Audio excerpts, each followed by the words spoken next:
my dear brother. How are you? Yes, I'm about to go live. I just arrived, and so I'll call you after the broadcast.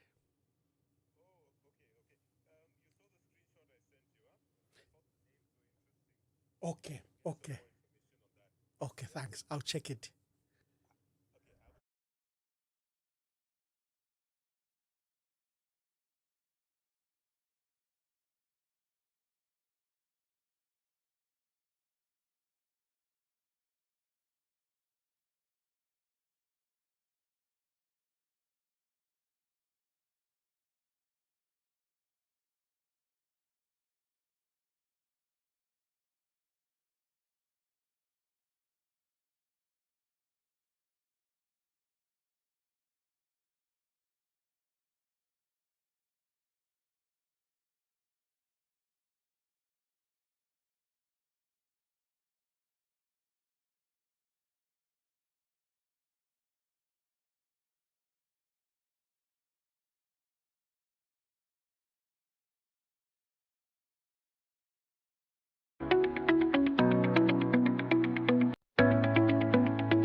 Good evening. It's wonderful day of 7th of May 2025, and I would like to welcome you to this broadcast. Today we are discussing the issue of the IMF. The IMF is currently in the country, and there's a delegation being led by Dr. Clarke, who is Deputy Managing Director of the International Monetary Fund, and he's in the country to discuss with Zambia, look at the IMF-funded program. Remember, we have an extended credit facility for 38 months where we drew $1.3 billion and $400 million for drought. So a total of $1.7 billion has been drawn from the IMF. It's a loan to the Zambian government. Is the IMF the solution to our country? Is the IMF the solution to our country? What have the previous engagement shown us? Do we have any solution with the IMF? Should they form part of our development ambitions? But first of all, let's start with Honorable Roger Chongwe. He's a pioneer of the restoration of multi-party democracy in Zambia. He was the first legal affairs minister. Those days they used to call it legal affairs minister. It was only changed by President Mwamba and called it Ministry of Justice, but it was legal affairs minister. So he was our first legal affairs minister. He proceeded to serve as local government minister, and he also served in other portfolios. There was an announcement earlier this morning that Honorable Dr. Roger Chongwe has died. He's former LAS president, former president for the Commonwealth Bar Association. He's also a very distinguished lawyer, constitutional lawyer. Dr. Roger Chongwe died this morning, and we'll remember him for his contribution to the restoration of multi-party democracy, to the restoration of rights and freedoms in Zambia.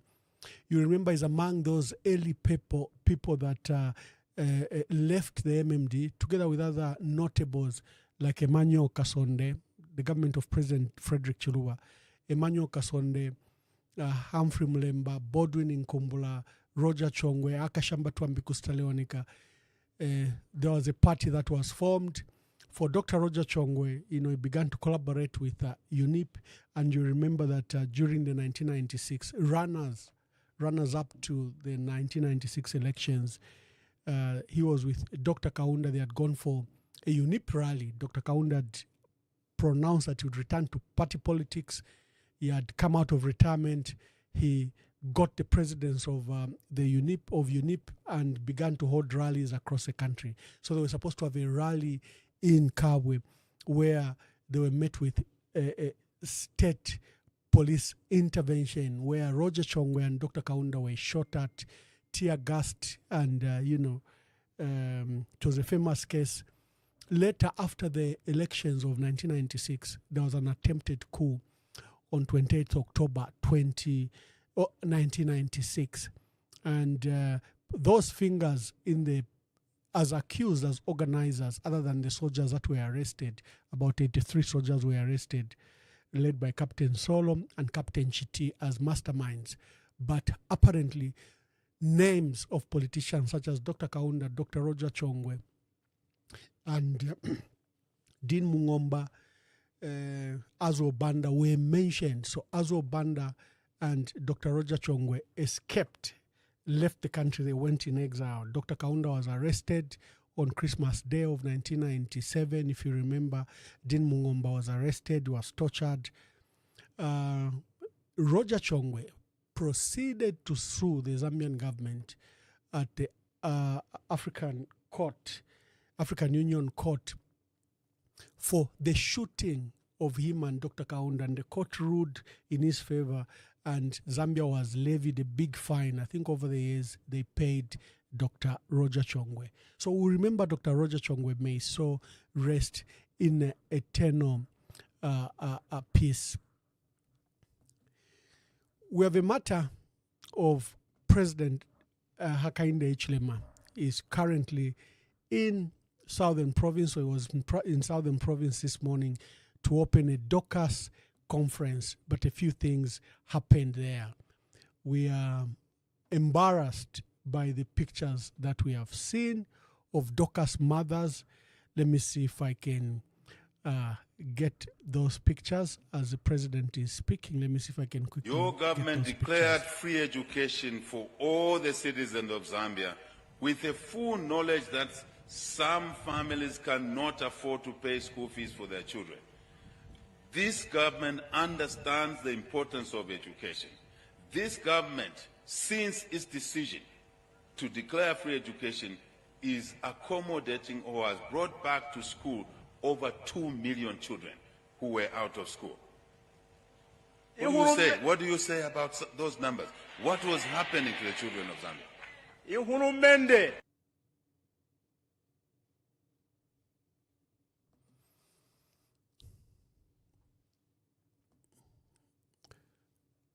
The president was in Southern Province at Rusangu University opening the Docas conference. They called it a Docas rally, and there are pictures of Docas mothers with Hakainde Hichilema's picture. It was very shameful. It looked very partisan. I will take the pictures soon. I'll give them to you as we are talking.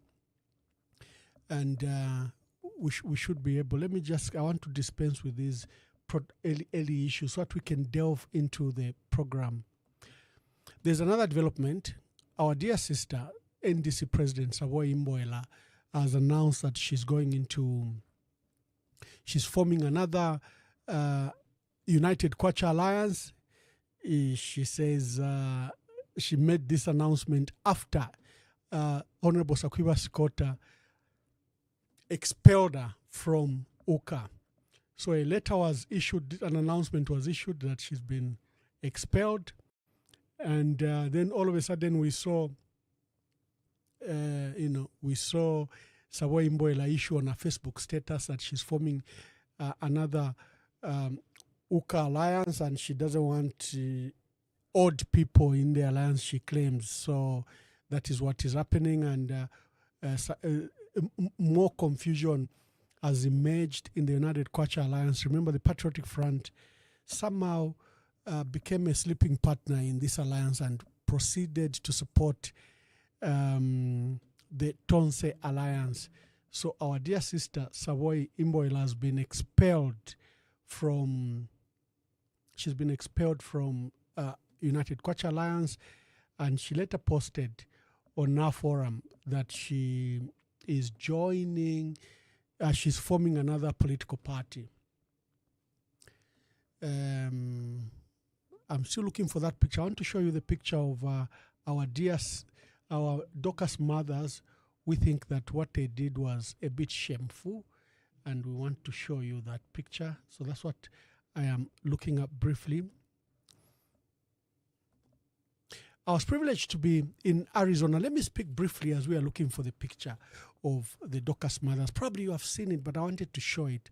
I was privileged to have traveled to Utah, the state of Utah, and I met some key people, including two key House of Representatives. You are aware that one of the key things I support is family. And I have recognized that family, is central to the well-being of our country. The way our country is collapsing has to do with the way families are collapsing. Marriages are under threat. This is not a human being institution. This is a divine institution made by God himself. There's death of extended families. I am very deeply concerned. And remember, in Project 2026, we've said we'll put the family at the center of activities that we'll be doing. Policies should be pro-family. Labor, economic pressures are separating families. There's, the rise in single mothers raising children alone and without the support of extended family or the state. In some cases, we have children-headed homes that are raising home, again without the support of extended families or the state. Something was announced this year of concern that for the first time Zambia's fertility rate had declined. There are many factors that have affected the family, and I have been at the forefront of pushing family policies while I was at the African Union and while I was in Zambia. I remember when I was permanent secretary, I stopped the extent of abortions that were happening in northern province. There was an organization called Mary Stops that I banned, and I was in trouble for that. But they were conducting up to 400 abortions at the time. The rise in divorce rate, up to, I think, 36,000 divorces are occurring. These are the ones that are going to courts, that are going on official register. We don't know about the others that are not going through. We are worried about female-headed household and children-headed household and the absence of the state in these matters. The family is a heartbeat of any nation. If the family is strong, the nation is strong. When families fail, nations fail. And all that is good is gone. So saving the family is saving the nation. And I have a special appeal to especially men that first of all, be the priest in that home. Take up your role as a father. Take up your role as a priest in your home. Be responsible. Begin to lead the family to prayer, to worship, to teaching, even scriptures. You should be at the forefront after the kids have done homework. No matter how busy you are, sit down, read a scripture from the Bible or whatever your faith is, and begin. End the night that way and begin the day with a prayer. Gather your family in the living room, hold hands and pray. In the Old Testament, the way it is, a priest, like it is even now, Jesus Christ is the head of the church. We are the head of the households. You, as a man, should lead as a priest as the Old Testament says, that you are a bridge. You are an intermediary between God and the people. You are an intermediary between God, your family, and the people. You. So as a man, lead, intercede, be an example, teach and disciple, counsel and guide, protect the family, protect your family. And that has been my special appeal. So I was in Utah. Every time there are these meetings or conferences relating to policies of family, I'm called upon across the world. I was in UK, remember, I was in Ethiopia, and I've attended many conferences, and I'm a leading voice on issues of a family, because I championed this cause at the African Union, where the family should be protected. It's under so much attack. So that was the reason I was in Utah, and you see me in the House of Congress in Utah State.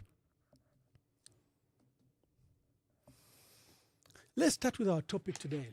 The International Monetary Fund is in our country, and there's a delegation that is led by a Dr. Clarke from the IMF. I'm just looking at my notes, forgive me.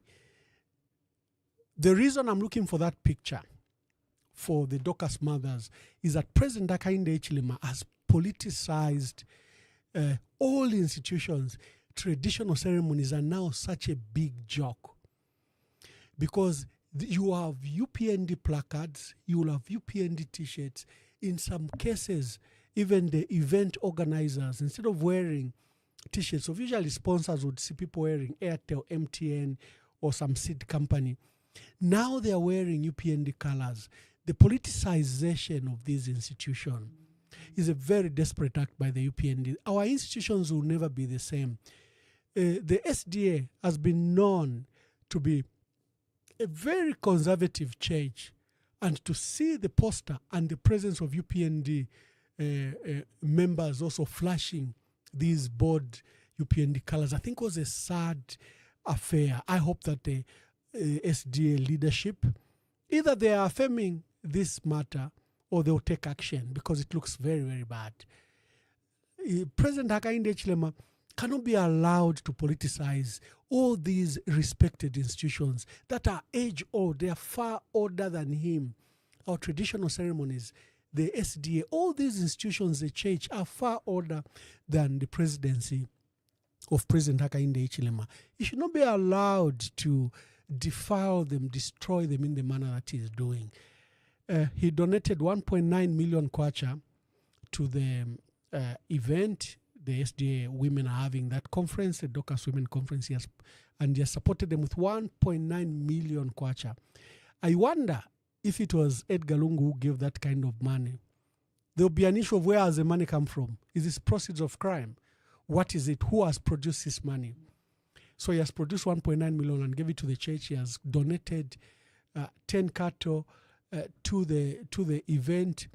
And then the sad part is where we saw all these people with placards of so-called welcoming, but you can see the design, the font, the structure is the same printer who prints UPND posters, the same one who printed those posters. It was just a sad state of affair. You'll be able to call us and participate in this program. You'll be able to call us and participate in this program. We are discussing the IMF. Can there be a solution to our country? And we had started with first preliminary issues like we always do. We want to start with a few issues. Your government declared free education for all the citizens of Zambia with the full knowledge that some families cannot afford to pay school fees for their children. This government understands the importance of education. This government, since its decision to declare free education, is accommodating or has brought back to school over 2 million children who were out of school. What do you say? What do you say about those numbers? What was happening to the children of Zambia?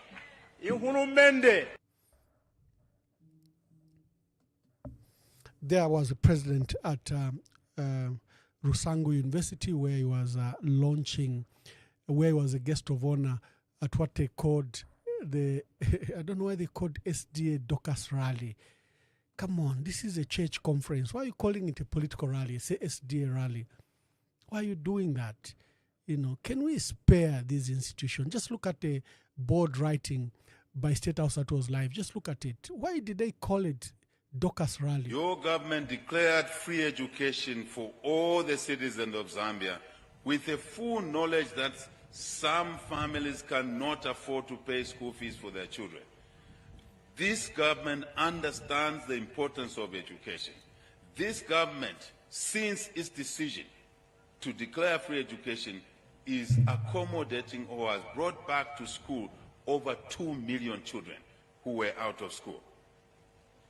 What do you say? What do you say about those numbers? What was happening to the children of Zambia?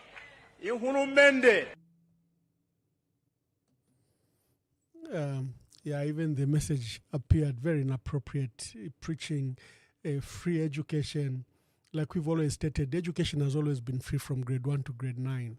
What you saw were payments to PTA that were charging. Government had to curb that charge because it would be in excess of sometimes over 200 kwacha, and for those in boarding schools they'll pay 1,000 kwacha. But education has been free since 2007 from grade 1 to grade 7. What you would see were mere PTA fees to support the running of the schools. So Dr. Nigel Clarke, who is Deputy Managing Director of the IMF, is in our country. He met the President Hakainde Hichilema, yesterday, and he met the Bank of Zambia governor and the Ministers of Finance. The IMF is in the country, first of all, to look at their supported programs. They've given Zambia since 2022 $1.7 billion. And Zambia is asking for another $1.5 billion. I got interested because Dr. Clarke said Zambia's foreign debt is now standing at $21 billion. I know that the total public debt is about between 32 to 35 billion dollars. That's a total public debt. I know that foreign debt, from the last brief that was given to Parliament, is sitting at $15.4 billion. This is just foreign debt. Remember when President Hakainde Hichilema came into office, that debt was $11.9 billion.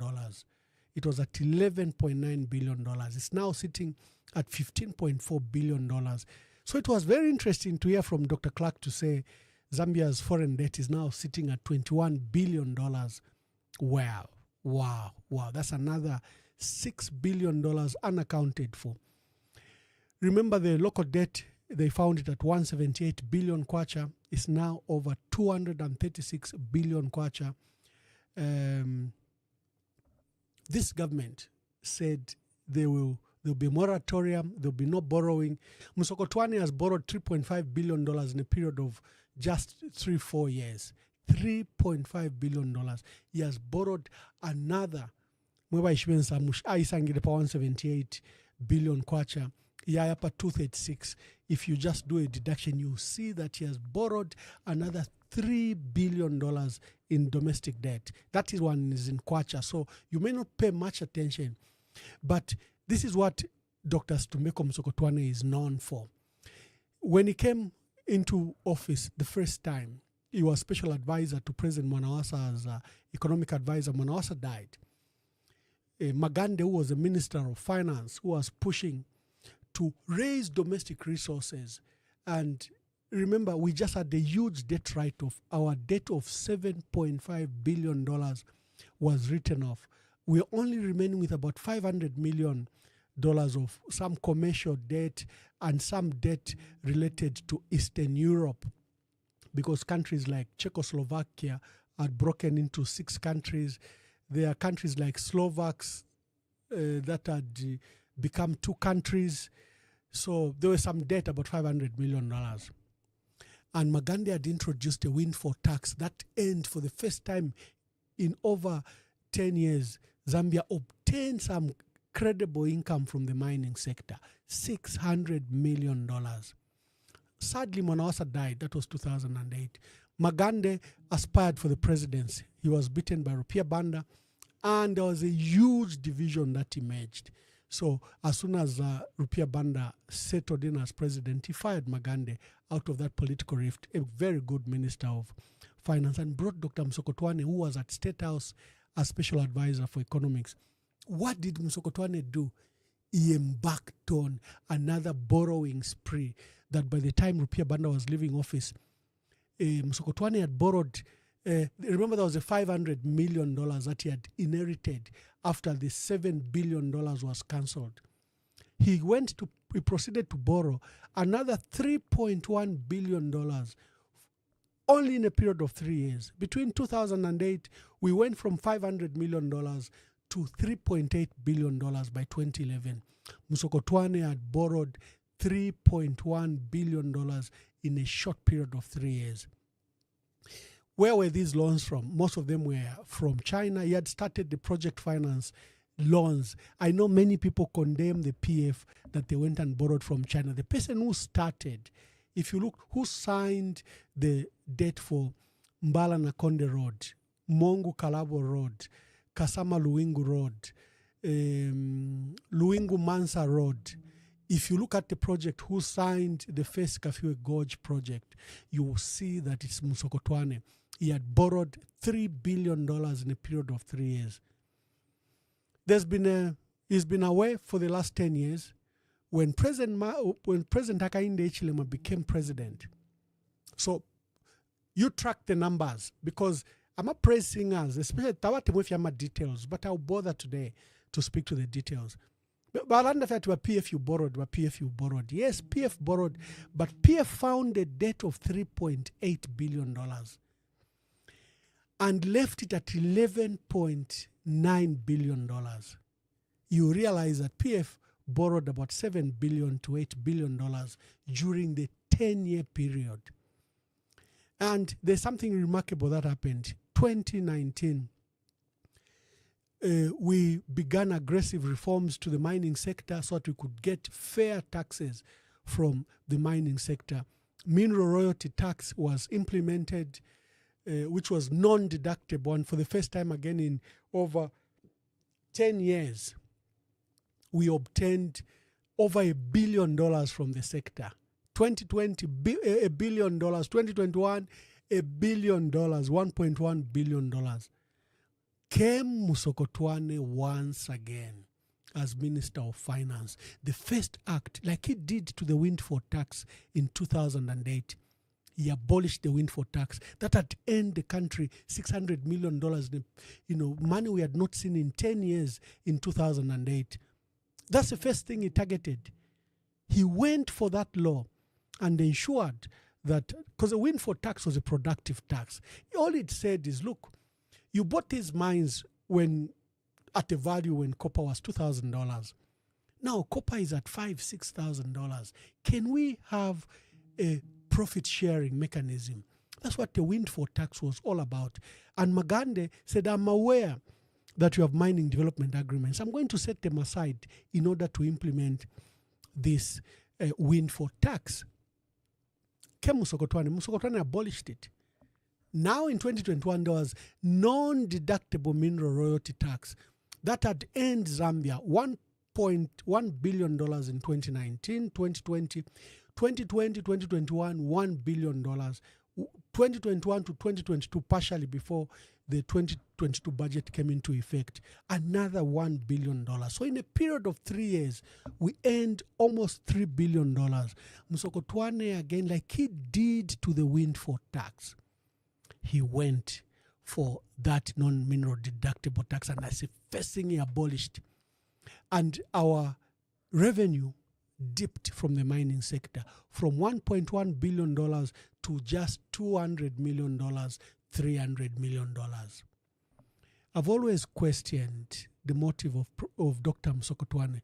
He's highly educated from distinguished universities. Why does he engage in politics that take away billions of resources from our country?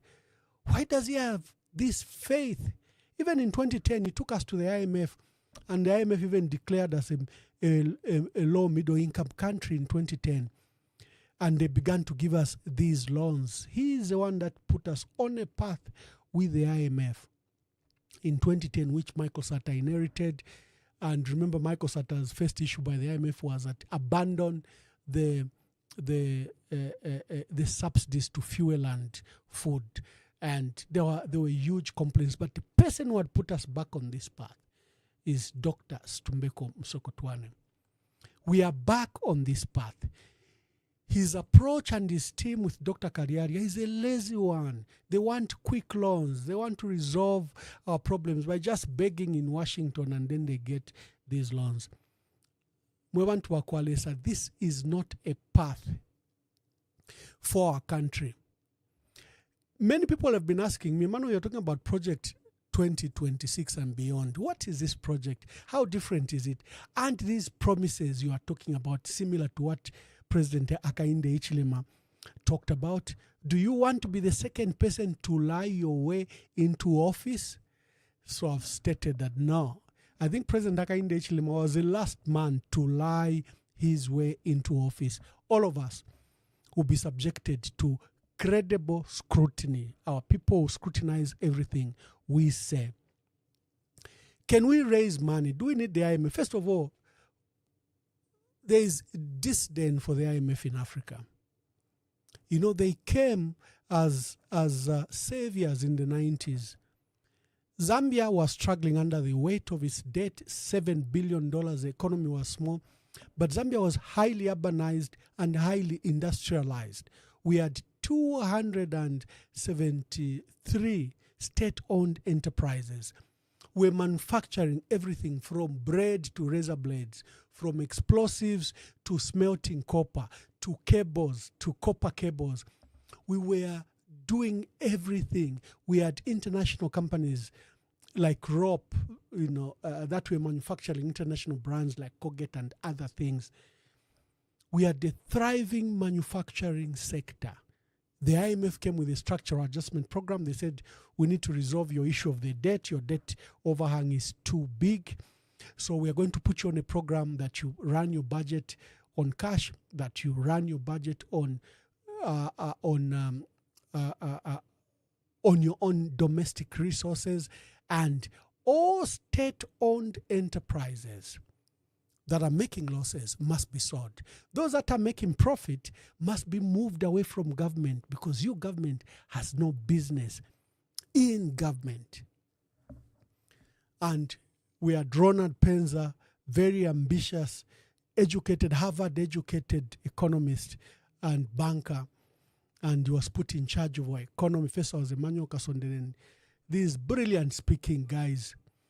And Ronald Penza accelerated the structural adjustment program. We all became aware, macro, micro terms. Zambia was discussing economic terms in their daily language because of the aggressive nature of Ronald Penza, educated with a bow tie from Harvard, well-established bankers, successful in America. We said, haba nesu bali sambirila.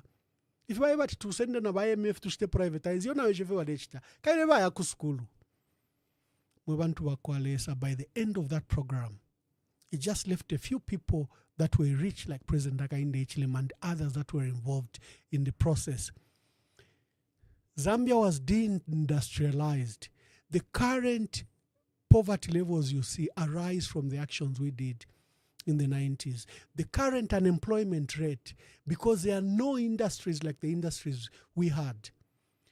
Ndola Industrial Park, Lusaka Industrial Park, Kitwe Industrial Park, Livingstone. We had textile industries. We were even assembling cars, Peugeots and Fiat in Livingstone. All those industries died. So the unemployment you see arose from those programs of the IMF in the 90s. Do I blame the leaders then? I don't. Because sometimes we have a habit of believing that foreigners have wisdom. We have a habit of believing that foreigners are educated, are better than us, they've run the economy better, they are across Africa, they know what they're doing. Even when our instincts told us this is wrong, these are our own children, these state-owned enterprises. We had sunk in so much money to keep them afloat and to make them productive, that to give them away in the manner we're giving them away was totally wrong, and it was bad economic policies. But what could you tell us? What could you tell our leaders? So the IMF is here. Same issues. They're still eyeing ZESCO. They still want ZESCO broken down into 3 entities. They want generation to be a separate company. They want transmission lines to be separate. They want distribution to be a separate company. They want retail to be. The IMF have never changed. They are calling what they call homegrown economics. There's no homegrown policies. They give you a framework from Washington, and then you fill in the dots inside, and you want to call it homegrown. The IMF is not a solution to our country. Our country lie deindustrialized because of the actions of the IMF in the 90s. But it's like we'll never learn anything. We want their quick loans. It has taken Msokotwane almost 3 years to get the $1.3 billion and $1.7 billion. 3 years.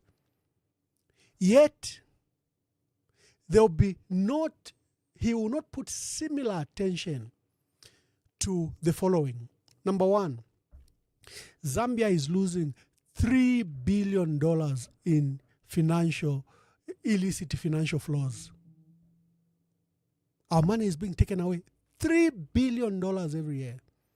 To corruption alone, government money, corruption alone, we are losing $500 million a year. Msokotwane will not pay attention.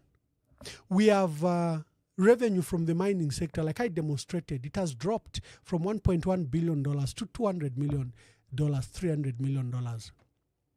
In the name of attracting investment. Again, this is an insult to all of us. Congo has jumped in copper production, the DRC. We were higher than Congo. We were almost the same. They've jumped from 800,000 metric tons. They are now at 3.2 million metric tons. They have skipped. They are now number 2 in Africa. Sorry, in the entire world after Chile. They are competing with Peru. What is in Congo that is not in Zambia? The DRC is at war. It doesn't have sufficient power, electricity to power their mines and their smelters. They don't have infrastructure, the road infrastructure that we have. They don't have an established banking and financial system that Zambia has. They don't have a respected judiciary. Ours used to be respected, but Kaya, we don't know what he's doing with our judiciary. But anyway, our judiciary respected commercial transactions. We have a commercial court. It can resolve your issues in a short period of time. The DRC is at war. Why are the investors in the DRC? Because DRC has copper.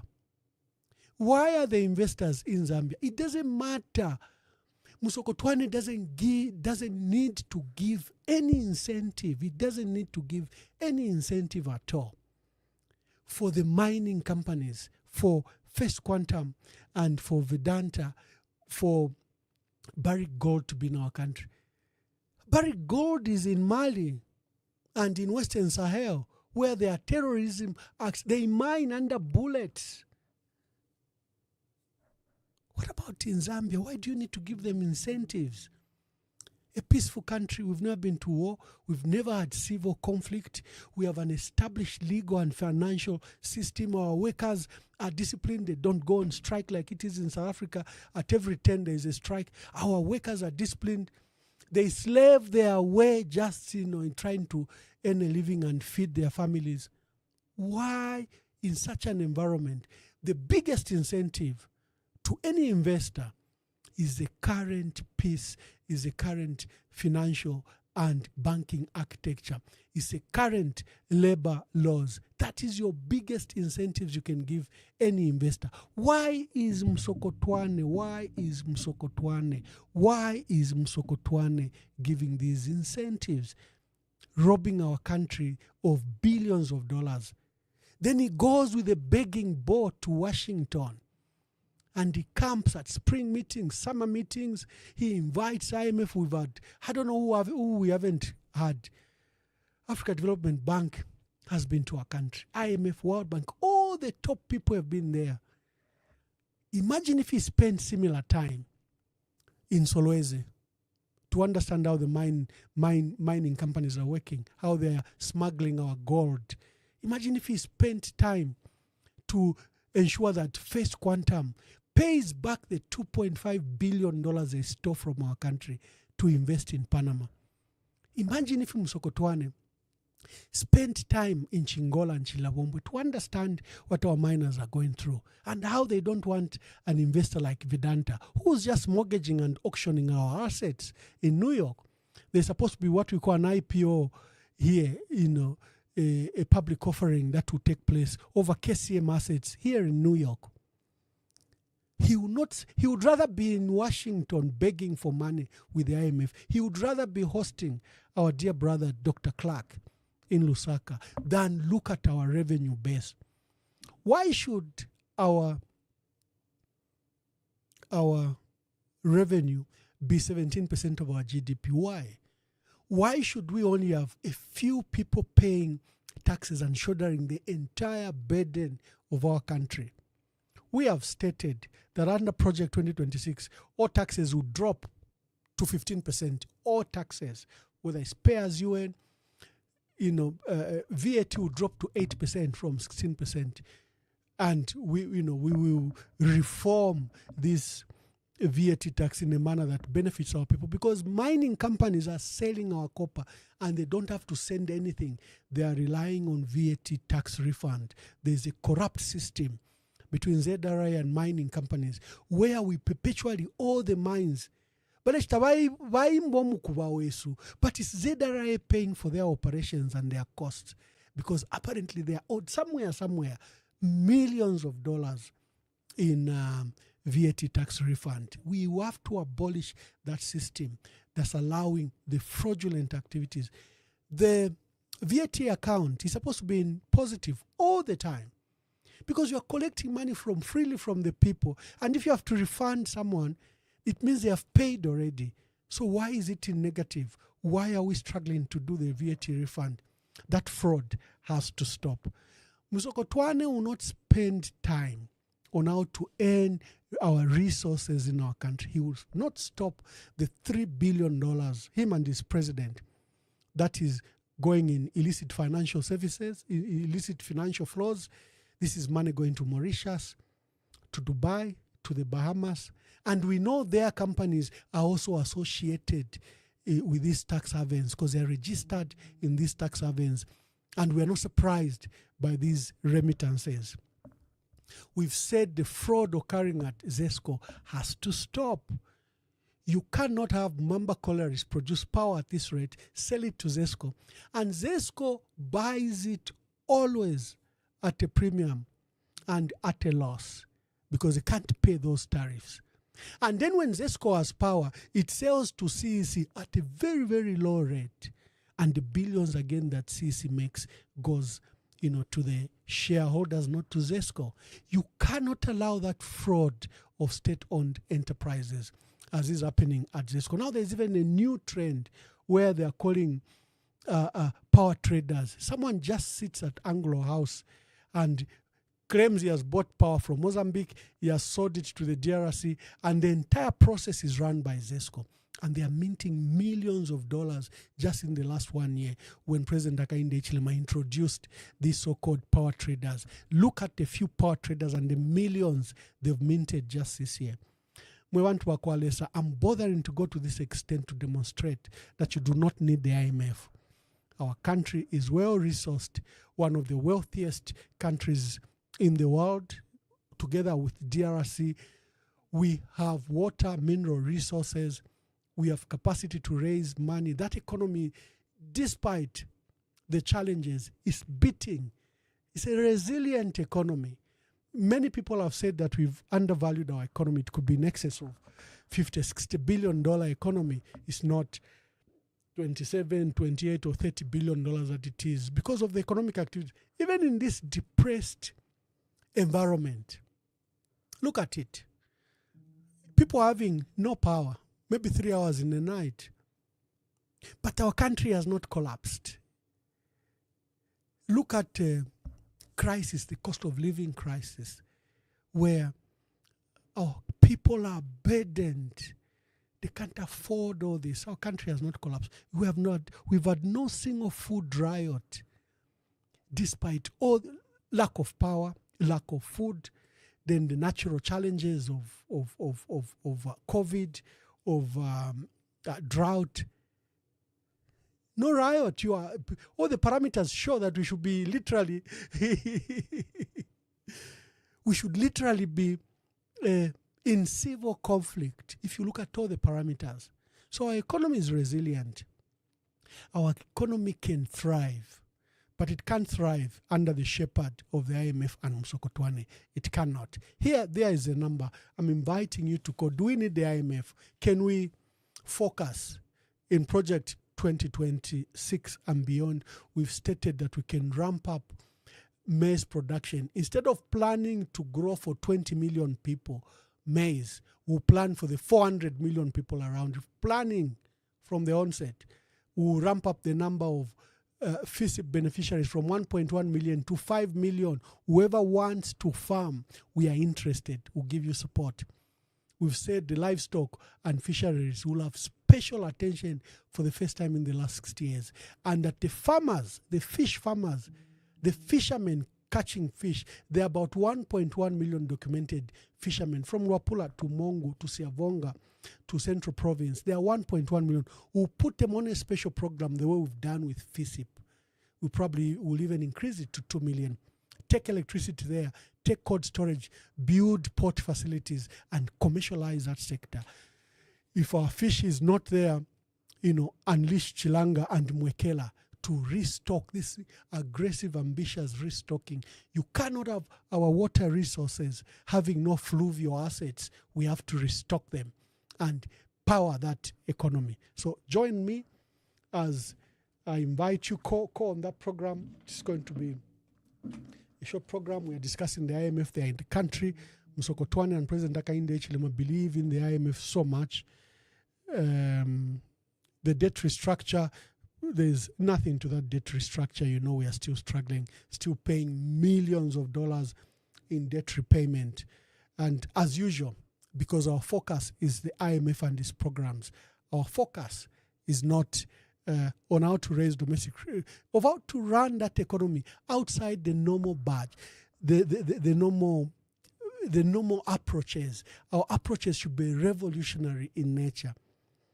They say that's why maybe the West bothers to give us scholarships, so that they tell our mind, they steal our mind. They don't have to be here.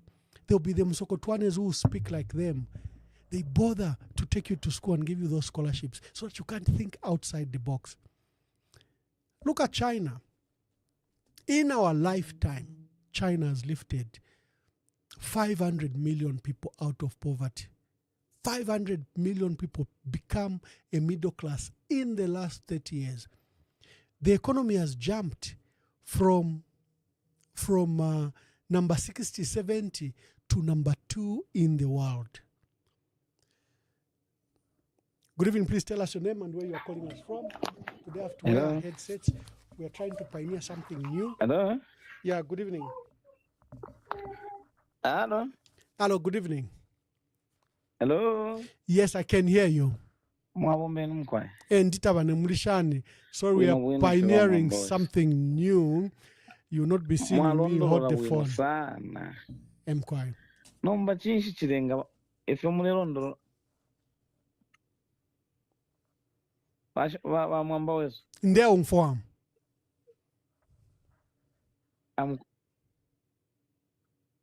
Hello. Okay. Good evening. I'm calling you from Chinsali.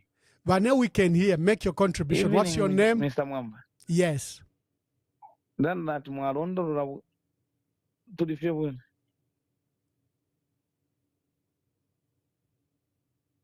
Okay. Nasana njevere mwalondolola bwino sana ni mikonka bwino. Andi na mikonka nga mukashira katonda. Nombe elipusho landira kweba ati bushefu shonse mwalondolola chinsha abantu nga baisa pa butungulushi. Hello? Akulandeni bane, there's some delay, but go ahead.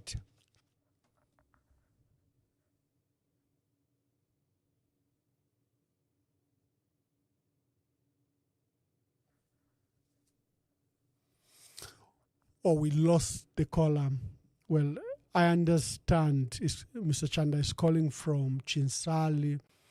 And I think his question is, why don't we implement this? Let me explain this, because I see every time I post revolutionary ideas on Facebook, people will say, but Ambassador, you're a permanent secretary. You're a spokesperson for Dr. Chiluba. You're a permanent secretary under President Michael Sata. You've been an ambassador the last 8 years. Why didn't you bring these ideas? I think I got frustrated. That's why I decided to aspire for presidency. Because for me, I'm a busy bee. Every time I met good ideas, I forwarded, whether to the president directly, whether to foreign affairs.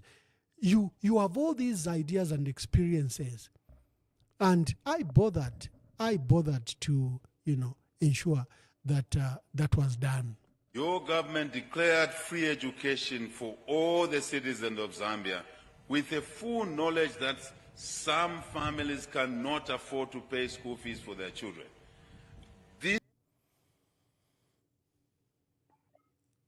Okay, our dear brother Chanda is back. Hello? Yes. Network. Hello? I can hear you. Hello?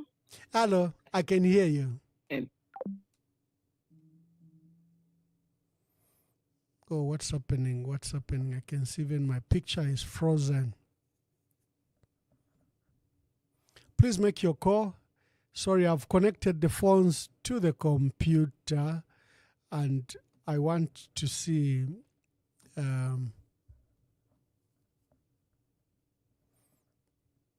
make your call. We'll try to resolve these technical issues.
Hello.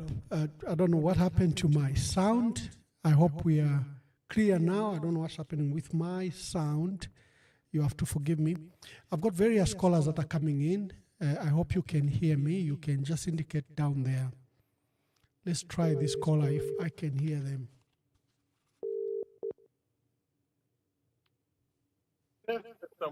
Hello? Okay. But Patrick? Hello? Oh, I still have this technical glitch. Patrick, I'll get back to you. Mr. Chilufya from UK, I'll get back to you just now.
Panama Bombeni.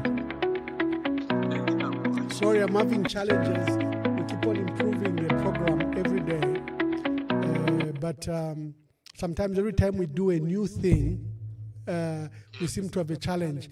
I was today installing the phone that it should go through my system. And it's gone very well, but I don't know where I've pressed and it has all messed up. So I'm going back to manual, and I hope that our people can hear you. Please introduce yourself once again, and you know we are discussing the IMF. Do we need the IMF? Yeah, thank you so much, Mr. Mwamba, and thank you so much what you're doing, because this is what we need as a nation. You know, it's ideas that build society. It's new ideas, innovative ideas that build countries. So your question is very important. Can we develop with the help of IMF? And I think the answer is a big no. No nation has ever developed using Inkongoresha IMF. Yeah. Because the IMF, they are like a debt trap. Once you get into them, you become perpetually a debtor to them. It's like slavery. Yeah. You know, you become enslaved to them.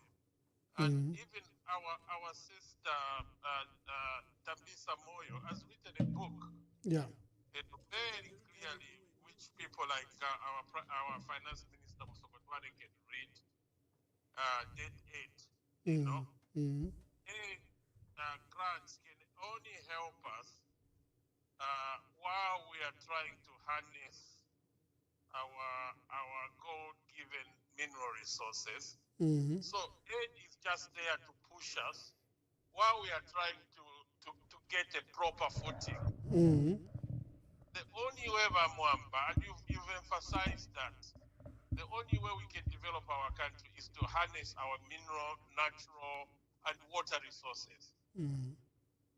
That's the only way we can develop our country, and we've got enough. I was talking to somebody, Mwamba, today, who was telling me that emeralds alone, Zambia would be richer than most of the countries in Africa. Yeah. So I rest my case, Mwamba. Thank you very much. Okay, colleagues, I think we've resolved the issue of the phone. I was pushing the phone through the system, but somehow there's a technical glitch somewhere, so we're back to ordinary. We're discussing the IMF. Do we need them? There's a delegation of the IMF that is in our country, led by the Deputy Managing Director.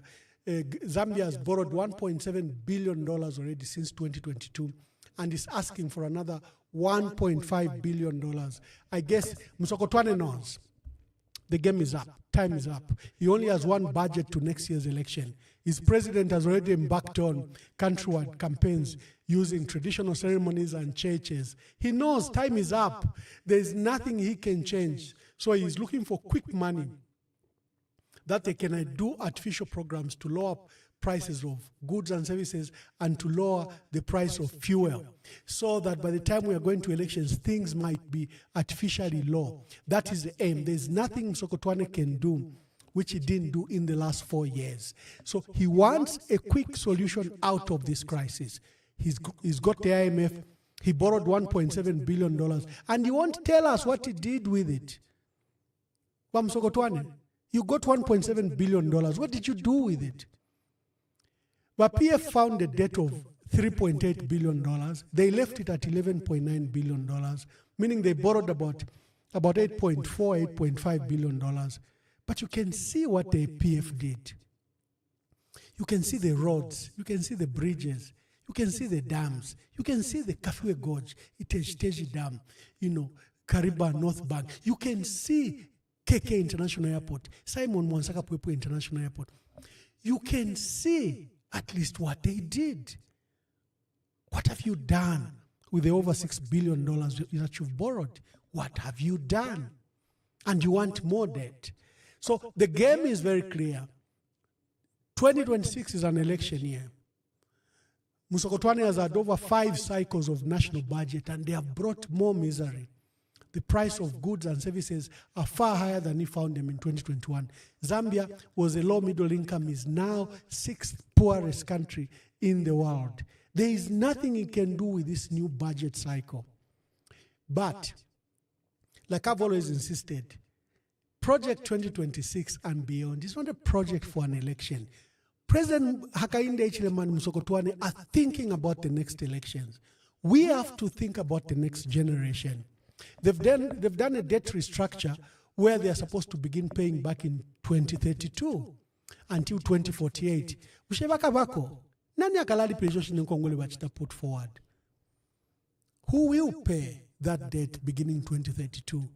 And it's such a terrible debt restructure that up to now they're paying up to $300-400 million, a year. What kind of debt restructure is that if you are still paying so much money? And then he has abandoned collecting domestic revenue. Thank you, there's a call here.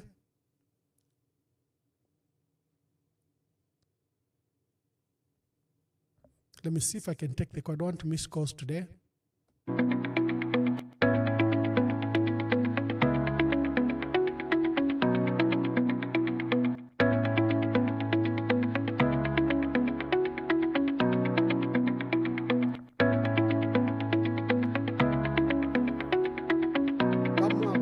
Italy, just hold on, I put you on.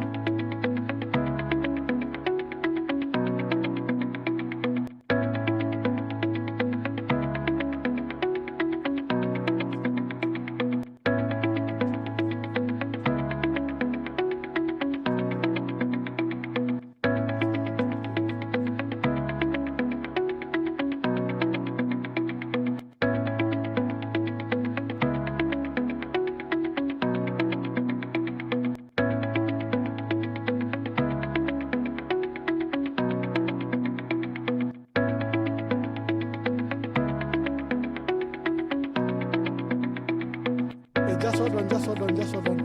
Let me put you on. Sorry. Bamabo from Italy, please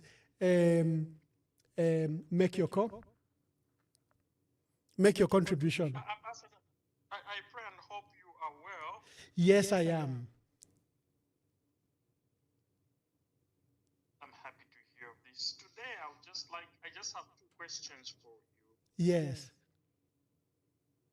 The first one is, according to your understanding, do you think the Zambian people voted in the interim government we have because they convinced people with affinity that they will make their lives better? Because as far as I'm concerned, I observed the current government were in opposition for decades. I don't know, maybe a decade and a half or something.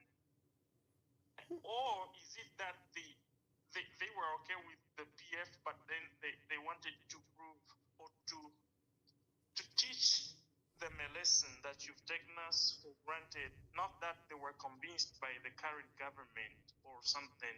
That's the first question. Mm-hmm. The second one is, I heard when you talked about the IMF or the World Bank and the foreigners, and we always put these foreigners on a pedestal, and we underestimate ourselves.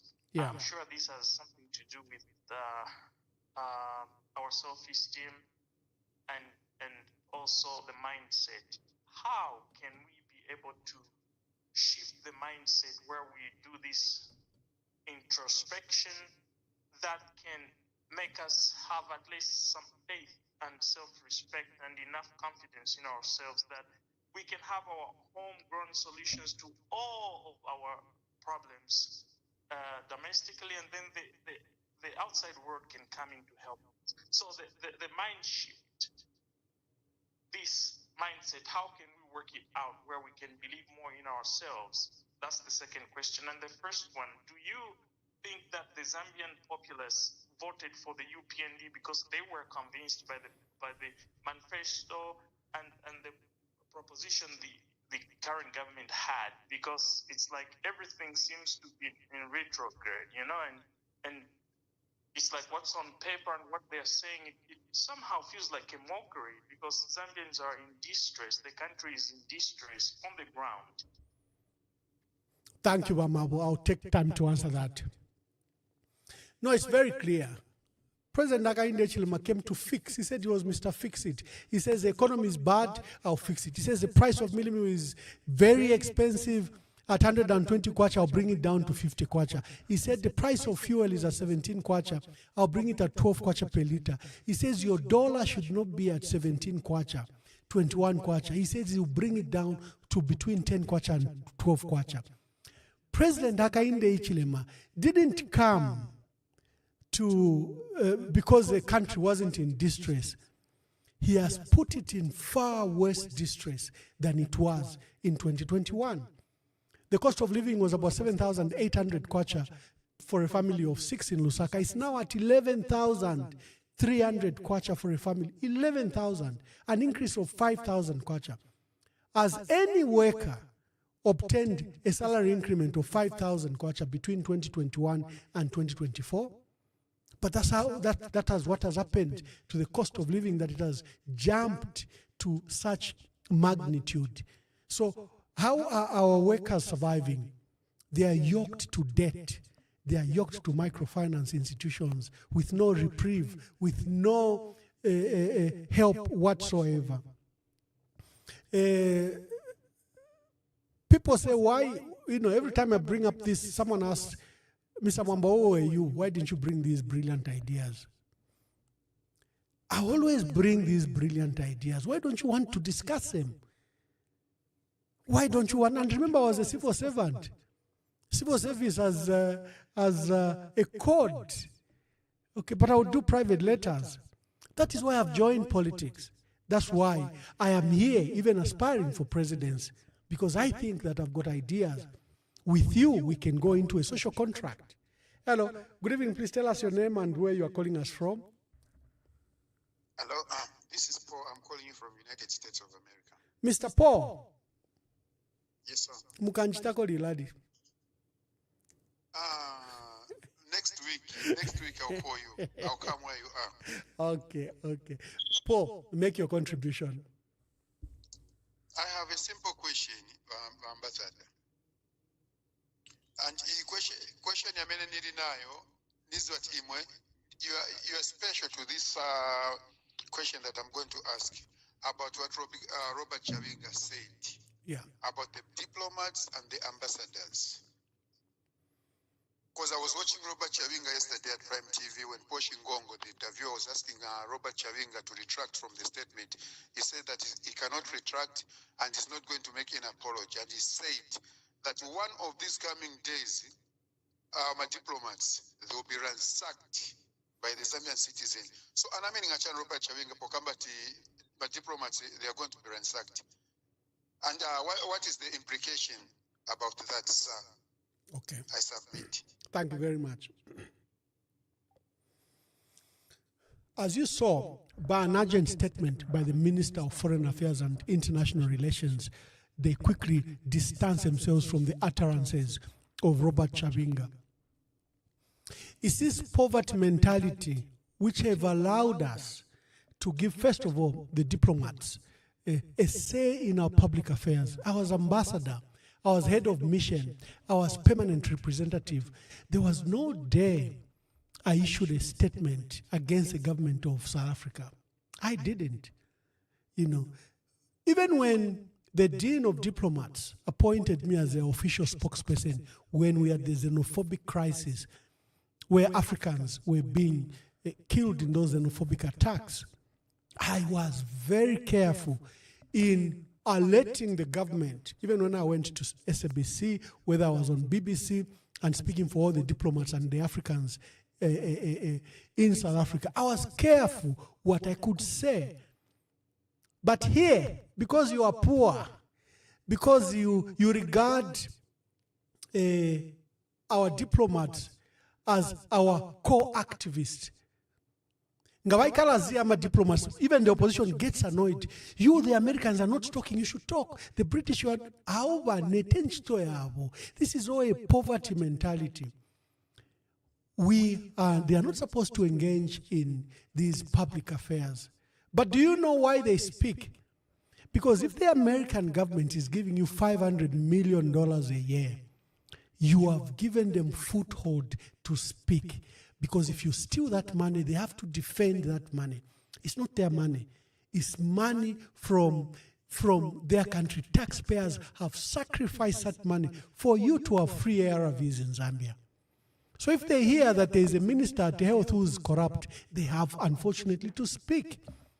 If the British government is funding the SEC to the tilt, to all their programs, TV, radio programs, their awareness program, and they're taking all their officers for training at Scotland Yard, and they're being taken to all these institutions in America, FBI. And when they come, they're not investigating the corruption happening under Hakainde Hichilema. They will speak.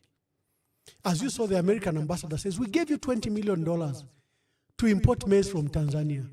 You inflated it 3 times and you only got a quarter of that maize. They will speak because of that. That is why we need to restore our country to pride, that everyone should behave. We shouldn't have the opposition rely on diplomats to speak for us. A foreigner will never resolve your matter. We should be very clear. If we don't want the IMF, why do we want diplomats to speak for us? But we've let them. They are now stewards of good governance, and they will speak about human rights. They will speak about all these issues. Why? They give you money from the left hand, and you want to stop them from speaking from the right hand. It doesn't work that way. But my brother from New York, coming to that question, the expelled MP from Mafinga, Robert Chavinga, most of his remarks against former President Edgar Lungu, under the current environment, are seditious, is criminal defamation. His comments about diplomats is seditious, is criminal defamation. Is allowed to parade himself with that indiscipline because he's supported by President Hakainde Hichilema. So you will not see the Inspector General of Police, Grafio Msamba, summon Robert Chavinga to the police. He will not. He's afraid that Hichilema will fire him. Because Chavinga is always in the entourage of President Hakainde Hichilema. And President Hakainde Hichilema even calls him leader of the opposition. So you have a twisted, toxic environment in our country that needs to be cleaned up. The entire environment needs to be abandoned and swept, cleaned up. You know, Donald Trump has a famous saying that drain the swamp. That's what is happening in our country. The abnormal has become normal. Elements like Chavinga are next not to prison but to the president. Things are twisted. JJ says, Mr. President, your 2 officials abducted me. They tortured me. They sodomized me. He says that on national platform on Facebook. No one is even bothered from the Inspector General of Police to the President. The president has not suspended those officials. The Inspector General of Police will not say. And for JJ Banda, he was very clear. He said, I told this to the Commissioner of Police of Investigations who came to ask me if I had any lead of who had abducted me. And he said, the Commissioner of Police in charge of investigations, Mr. Maxwell Ntinda, came and in the presence of my lawyers, Sakwiba Scotta State Council, I told him who had abducted me, who had tortured me, who had sodomized me. And we let such a matter go free. You are the president and you are the church campaigning with placards. That has become normal. Chavinga's ridiculous statements are carried live on ZNBC. They even become prime slot. To begin the news, they'll start with the president, the vice president, then they go to Robert Chavinga, who's insulting the people that give you money, whose people have sacrificed that Zambians can have free ARVs, that Zambians can have a strengthened police force, that Zambians can fight GBV, that Zambians can feed its people in light of the drought. You have Robert Chavinga given prominent space on a public forum like ZNBC. ZNBC is not a UPND infrastructure. The mindset of the journalists and leaders at ZNBC is abhorrent. It's terrible. They are a public broadcaster. That is why their board has to go for ratification to Parliament. They have to hire an executive director who then ensures that public interest, not Hichilema's interest. Hichilema is one of the key stakeholders to ZNBC. Members of the public, members of the opposition. His president will have prominence. The vice president might have prominence, but you balance out. But you'll have elements like Maxwell. There is Max Simue, who doesn't even have a structure in the UPND. He's a civil servant at party secretariat of the UPND. Max Simue is a UPND media director. We have Edwin Lifwekelo. We had Antonio Mwanza as media director. These are civil servants under the Secretary General's office. He's not even an office holder. He's not even a member. He's not even a member of the National Management Committee. He's a civil servant under the structure of the UPND. He's given prominence like he's a member of the National Management Committee of the UPND. He speaks at the equivalent of the chief government spokesperson. And every time he's engaged in his party work, the entire ZNBC goes live. It's a public platform. Our country has become toxic. The abnormal is now normal. The illegal is now legal. The legal is now illegal. And you can't even, you have the president passing these cyber laws, but you will not attend to his media organizations, Causeway and others, that insult bishops, insult all of us, the opposition. They are engaged in toxic debates. They can put a country aflame. But they are saying, no, cyber crimes. But cyber crimes to who? What about the youths that said President Edgar Lungu should be circumcised and that President Hichilema's duty should be to bring Edgar Lungu to Northwestern Province so that those youths can take away his life? What has happened? Where is the Inspector General of Police? The youths in Southern Province said, Edgar Lungu, you want to come back to power. Southern Province is a no-go area for you. You can go anywhere else, but not Southern Province. Isn't that ethnic talk? Isn't that tribal talk? Aren't those threats against the former president? Where is the Inspector General of Police? But that is our country. The toxic is prevailing. The abnormal is normal. The normal is abnormal. For people that are conducting themselves properly are the ones that are criminalized. Munia Zulu said, hey, there are 3 ministers. You 3 people. 2 ministers, Musokotwane and your brother Charles Milupi. I have information as deputy chair of APNAC, an entity that fights corruption by parliamentarians. You have received $250,000. The following day, the police, the first one to speak was President Hakainde Hichilema. He says, no, I know my ministers. They can't engage in bribe. Do you know your ministers?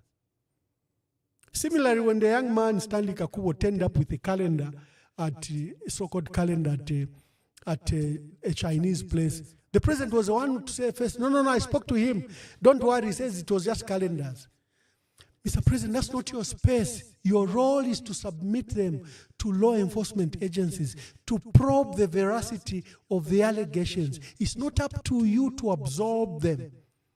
If Munia Zulu says, Mr. President, there are people that have received $250,000, your duty as head of state is to immediately surrender them to the law enforcement agencies to probe the allegations and the veracity. If at that stage you find that Munia Zulu lied, he was alarming the country, then you arrest him and prosecute him. Maureen Mabonga said, you youths from Southern Province, you can't talk about that. And she defended herself. You can't have this tribal talk. Do you want us to engage all of us in tribal talk? She's the one now facing a judgment. She was at court this morning. The matter has been adjourned to 16th May. We don't know what the verdict will be. But Likwanya Matomola seems to know, and the UPND, because they're already announcing that there will be a by-election in Mfue. The toxic is now ruling. The illegal is legal. The legal is illegal. The madness is what is reigning. We cannot subject our country to that environment. I think we have to clean up our country. Our country has to come back to its sanity. This is a beautiful country. Zambia is a beautiful, well-admired country. Every time I meet people and they ask me where I'm from, they're asking me about Kenneth Kaunda. They're asking me about Kalusha Bwalia. They're asking me about the Victoria Force. They know that we've never been to war. We've never had civil conflict. They know that we are a friendly people, even when we are 73 of our tribes. In our diversity is where our unity lies. They know we are a shining example that we can go to elections and an opposition leader wins. And the current incumbent president is gracious enough not to abuse state power, but to respect the will of the people and surrender power. And that has happened 3 times. We cannot allow Hakainde Hichilema to erase the distinguished record our country has. Our country has a good record abroad. It has a good record out there. We are totally admired. What is currently happening is unheard of. In fact, Zambians rose in 2021. They said, Vaed Galungu, Abama Kadas Morga ku intercity, they're the ones ruling our Vaed Galungu, red card. Abama Kadas Turea Kunchito, Ama Motoka Ngabaisa, Ama minibus, why to disrupt? They are beating us up. Our president, red card. But president, he corruption today for Kuku, red card. The people of Zambia gave Edgar Lungu a red card. Hichilema has turned that red card far west. Zambians have to look for a new card for Hichilema. They have to, because the corruption has gone up. The cost of living is a huge crisis. The UPND cadres are in huge numbers beating our people.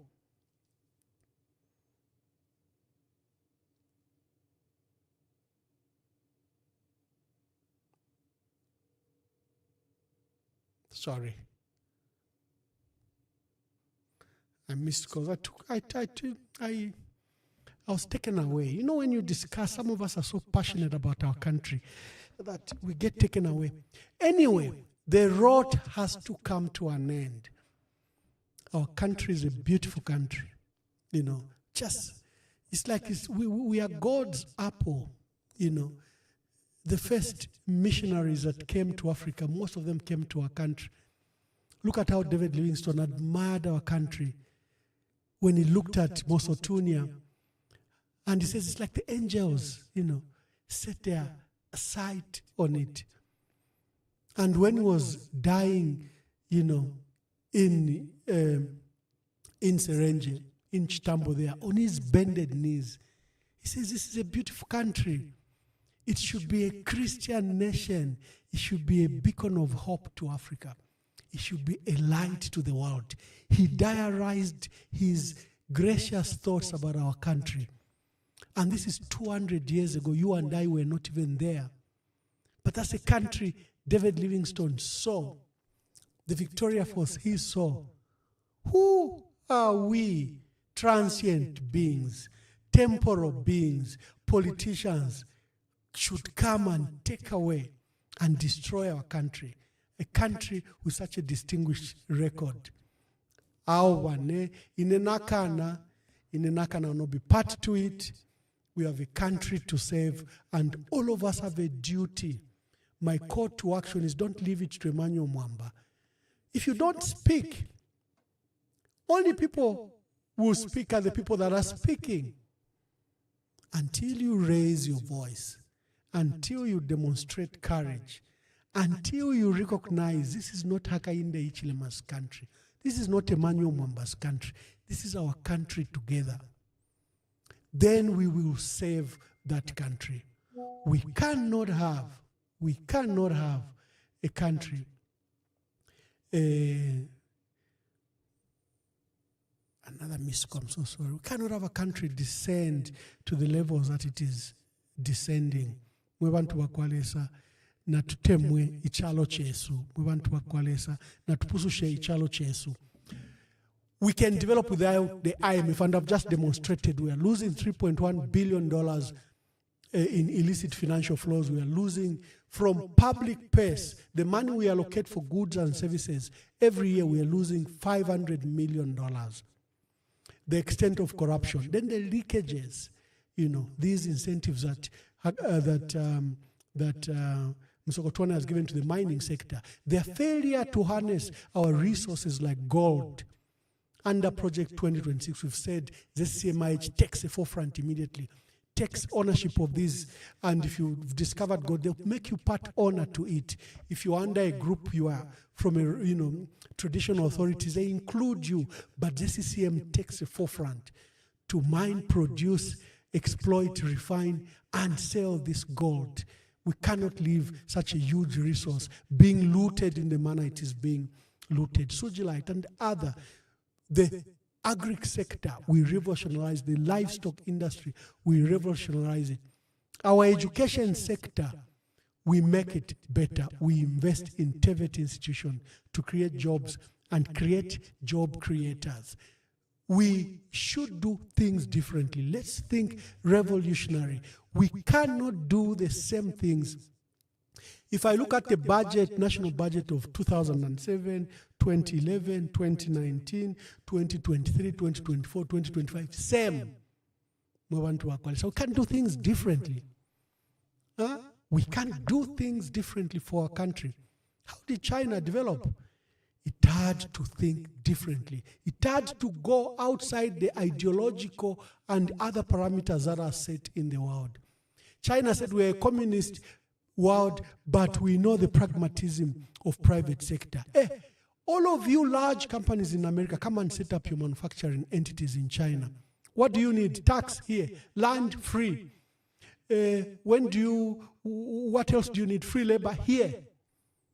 What do you need? We want electricity, we want roads, and we want telecommunication infrastructure. The state brought.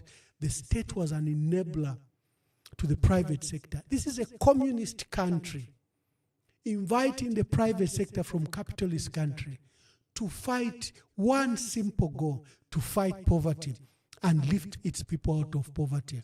And it created jobs. Up to 500 million people were lifted from poverty to middle class.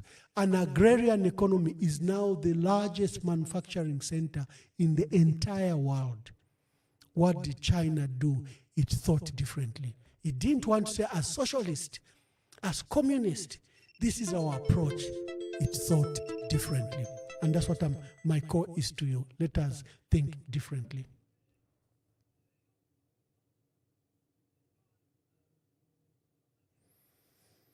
Okay, Mwantu Wakwalesa, I think we are done for today.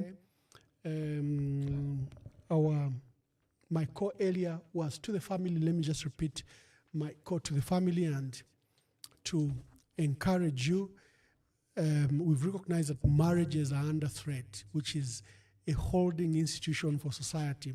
We've seen that divorces have become rampant. They are falling under the weight of economic pressure. and shifting, values, and the death of extended family has not helped. We are recognizing that single parents are raising children without the support of extended family or the state. You have child-headed homes. You have violence that is growing against our children. Our children are being raped, are being defiled, are being destroyed, are being abused. We are losing our youth to crime and drug. Our focus should be back. You as a father, take lead, pray, intercede for your family. Take charge of that family. Saving the family will be saving our country, you'll be saving communities. Under Project 2026 and beyond, there's special attention that is coming for the family. You will have state support. Young mothers will have state support. Single parents will have state support. They are saying, but Mwamba, where will you get all these monies? I have just demonstrated that there's a lot of money in our country. It's just pilfering, being stolen, being given away, not being exploited. It can be done. Let us think like how other generations have done for their country. China has done it. We can do it. God bless you. God bless our country. And God save whoever is messing with our country. Until I see you, I think next. Thank you. God bless you.